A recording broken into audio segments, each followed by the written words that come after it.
Rojava Film Komünü'nün yaptığı Jibo Azadi filmi Sur direnişini ele alıyor.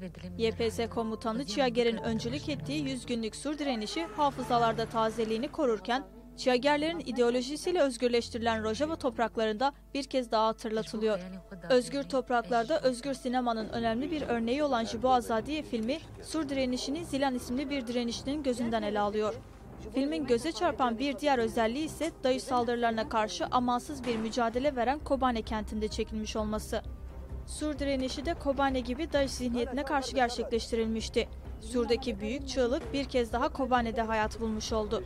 Sur'da DAEŞ zihniyetine diz çökmeyenlerin hikayesinde rol alanların bazıları, Rojava'da DAEŞ'e karşı direnenler.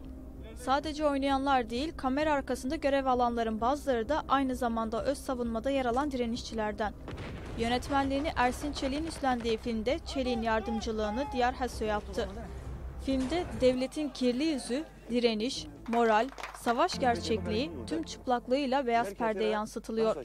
Film çekildiği Rojava'nın ardından ilk premierini Hindistan'daki Kolkata Festivali'nde yaptı. Daha sonra Rotterdam Film Festivali'nde gösterildi.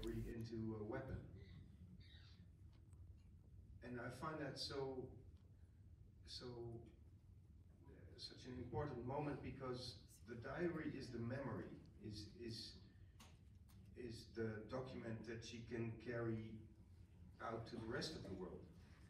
But she chooses to, how do you say,